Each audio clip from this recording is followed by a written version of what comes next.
Hi guys, this is GSMDome.com and I'm here with the unboxing of yet another foldable phone of the flip variety. This clamshell is the Motorola RAZR 50. We've already unboxed and reviewed the Motorola RAZR 50 Ultra, and this can easily be considered its light version. In spite of being its light version, it's quite an upgrade from the model from last year, from the RAZR 40, on account of the fact that it receives a larger external screen and also a beautiful belt in the box to go with the case. The price is around 600 euros here in Europe, and we're dealing with a foldable phone that has a crease down the middle. It becomes very compact once it's closed and has some leather imitation on the backside. And just like the Ultra model, it has Gemini, the ChatGPT rival, handy on the external screen.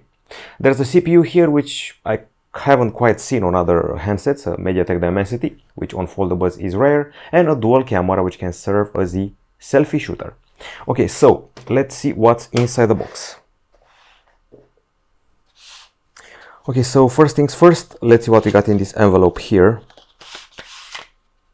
Quite a few things. I like the way it's organized. We have a protective cover. It's not a two-piece protective cover as it used to happen for the foldables. Instead, it's a one-piece. So let me just remove it from here.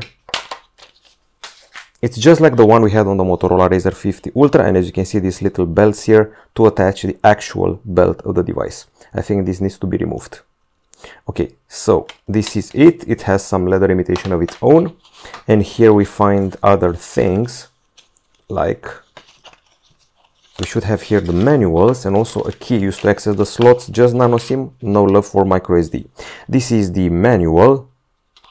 This is the key for the nano SIM, and this is the juridic, safety and other types of information. In the box, shockingly, we don't have a charger. We do have a cable going from USB-C to USB-C, and finally the belt. This belt is actually used to properly dangle the phone around your neck when you're on a vacation, or maybe put it around your shoulder, why not? I remember struggling to put it on the RAZR 50 Ultra, and now that I know the trick, I will not struggle anymore. Okay, so this is the actual phone. I need the pin after restarting it. I have to say, it has a screen-to-body ratio similar to the RAZR 50 Ultra. Just in case you're wondering if the bezels are thicker, they're actually not. The selling point is definitely the external screen, which you can see here, and it looks like this and has a variety of features. However, we're still in the unboxing part of the material, so let's put the case on and also attach the belt and see what happens. Okay, so it goes something like this. The whole attachment part leaves this beautiful window here, and with the loops I'm going to hang the belt here. Okay, so my guess is that there should be something like this. Goes here. Once again, it's a MediaTek Dimensity 7300X inside, not the regular 7300. Recently, we've tested the Oppo Reno 12 Pro with the MediaTek Dimensity 7300 Energy, which is supposed to have improved power consumption. So, not many phones with this CPU seems to be tailor-made these days for either this mid-range foldable or the Oppo one. And here we are. This is what the belt is like. You can definitely increase its length or decrease it and put it around your neck or maybe around your shoulder. And this is how it flips. I definitely should remove more plastic parts here, which are inherent to a device you just unboxed. Like this one, for example. Okay, so with the unboxing out of the way, I'm actually pretty shocked to see there's no charger in the box. There had to be some compromises made to make the device cheaper. Now, I think it's time to analyze its design. First and foremost, the external screen is not as big as the one on the Ultra version. You should probably notice that by the fact that it doesn't cover the whole surface. There's a bit here left. It's a 3.6 incher. The Ultra has a rather large 4 incher. Now, the colors of the device, well, those include the gray, orange and beige.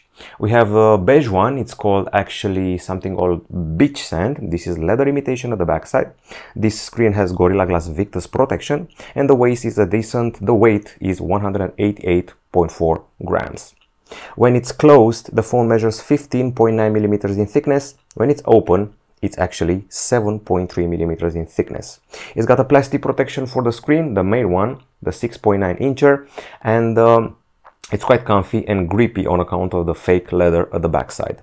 It also uses aluminum series 6000 for the frame, and the hinge relies on stainless steel.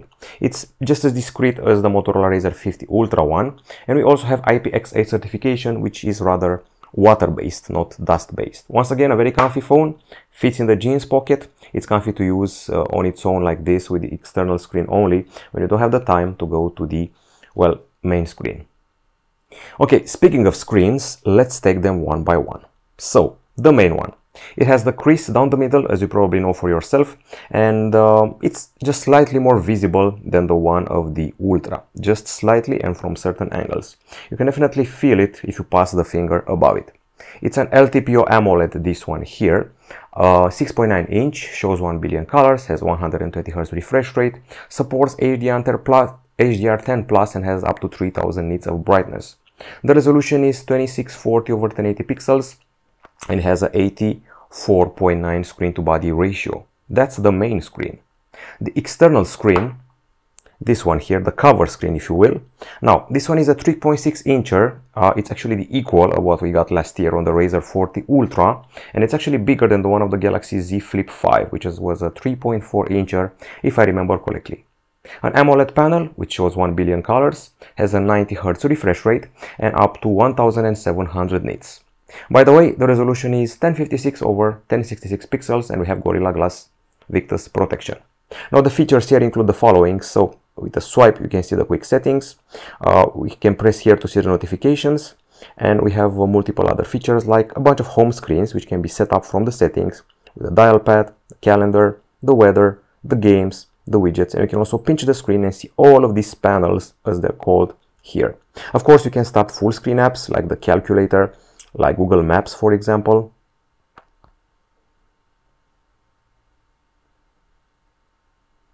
Find out where you are, navigate around, and also watch YouTube videos, play some games, and a bunch of other features available here. Once again, as I said before, Gemini is put here handy, like a ChatGPT alternative. You can wake it up with Hey Google if you want to. And aside from that, there is multiple other things you can do here. Even a movement like this, which can trigger the camera and let you use the main camera as a, well, selfie shooter. Now, of course, you can customize the experience from the settings. So you can go here into the settings department. You have a dedicated section for the external display where you can view the lock screen, obviously customizable with themes, styles, colors, blur. You can customize the home screen as well. You have some RAZR tips and panels. The panels are actually the ones you saw before, the home screens if you will. We have the app settings, display and font size, call settings, and these features. This is the sleep display, and there are two modes here. There is the tent mode and the stand mode. Basically, if you put the phone like this in a sort of standby mode, it will show you maybe a gallery of photos, the time, and things like that. You can show the info, picture carousel, album art when playing music. It's basically a rest mode. Reminds me of the Lenovo Yoga modes, or maybe the iPhone mode when you put it up for charging and you put it in landscape. We've talked about screens enough, one would say too much. Time to discuss what's inside the phone. And we have here a CPU, which is a MediaTek Dimensity 7300X. 4 nanometer octa-core, with the GPU being Mali G615MC2.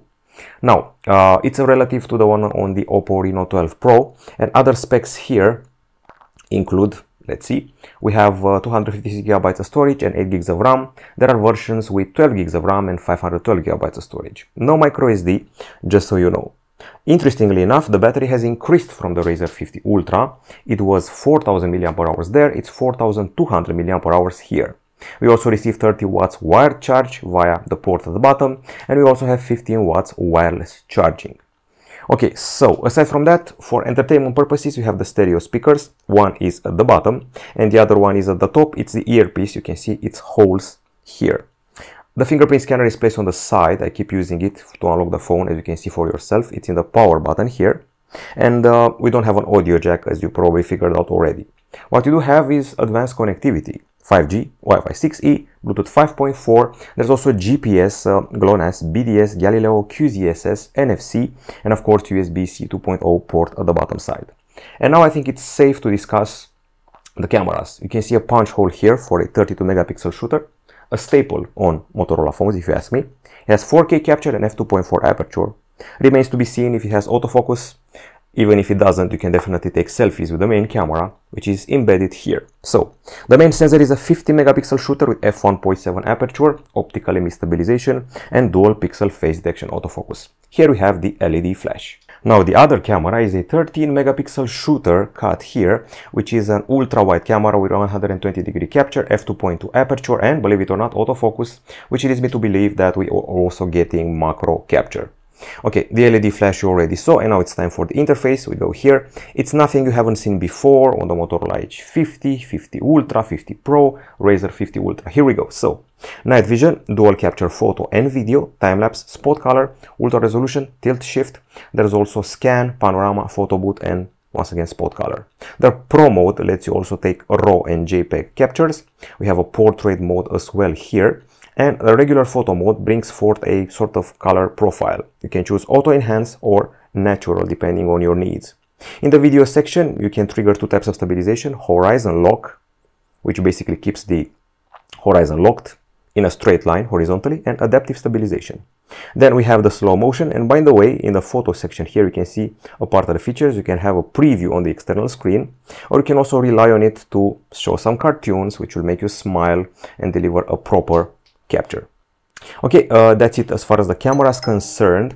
Now it's time to talk about the software. The device employs Android 14 with Hello UI on top of it, and this includes a lot of customization thanks to the usual package here, Moto.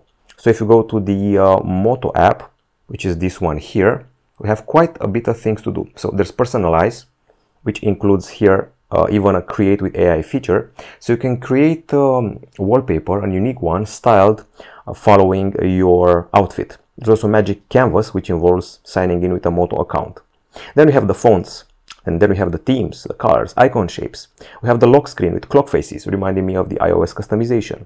We have the external display, display size, text, layout, sounds, and a dark mode. A lot to tweak. And then we have the gestures here, which you're familiar with and have been for years now on Motorola's. Moto Secure is all about the anti-phishing, network protection, secure folder, lock network, pin pad scramble, and more. We have some tips here. And finally, the entertainment part with Dolby Atmos and its modes, spatial audio included, and even some equalizer settings here, surround virtualizer and all that. Plus, even the gamers have their own features, which are available even as a sort of sidebar when you're playing games. Block calls, notifications, and even tweak the performance. Now we're back to the folder here, Moto, and we have family space. Basically, you can create a profile for the elderly, for the youngsters, different needs for different people. You can see what the kids are doing. You can set boundaries. You can set family management areas. This is the family space. And aside from that, we also have the games department, which you saw before, and a note-taking application. You can use it to draw, create checklists, or just write notes with quite a few options of formatting text. Also optical character recognition and audio recording. But wait, there's more. We have the Moto Secure app, which you saw before, and we also have Moto Unplugged. If you want to disconnect from a stressful life, you'll be left with a bare bones option and an app interface that looks like this. Just messages, calls, music, and notes, and that's all. You can unplug and enjoy your vacation.